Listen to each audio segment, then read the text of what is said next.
Հարգել կենսաթոշակառուներ, այսօր ցանկանում եմ ձեր հետ զրուցել այն իրողության մասին, որին մենք ականատես ենք դարձել։ Քաղաքացիական պայմանագիր կոչված այդ խմբակում, որը դեռևս իշխանության պտուղներն է վայելում,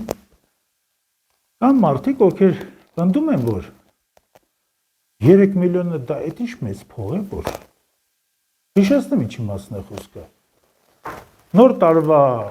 նախօրյակին ազգային ժողովի պատգամավորները ստացել են 1.800.000, 2 միլիոն, առանձին մարդիկ երևի ավելի շատ են ստացել,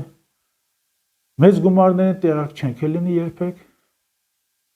եւ նրանց հարցնում են, ասում են, դուք արդյոք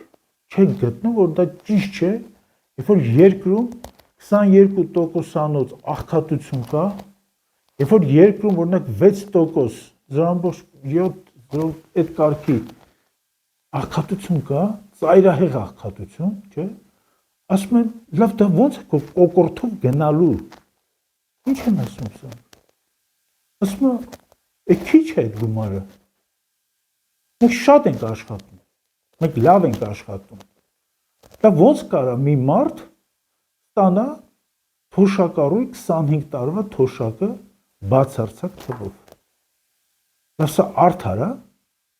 այս սոցիալական արդարությունը այս երկրի համար չի։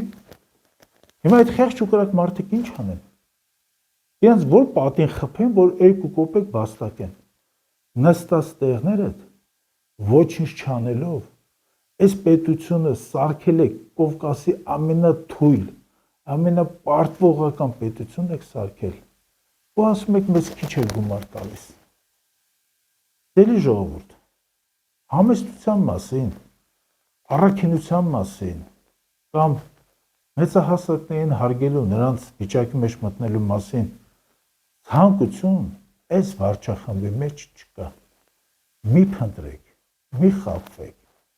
Այս մարդիկ ոնց որ ձեզ խաբում էին, որ Հադրութը ազատագրելու ենք, Շուշին ետ ենք բերելու։ Այս ստերը ինչ եղան։ Այն մարդիկ վախենում են Արցախի անունը տան։ Բայց 3 միլիոն դրամանոց, այդ 3 միլիարդ ընդհանուր գումարով ընդ որում։ Այդ գումարը ստանում են,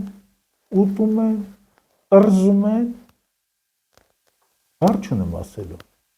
Հետևությունը միայն մեկն է։ Այս խումբը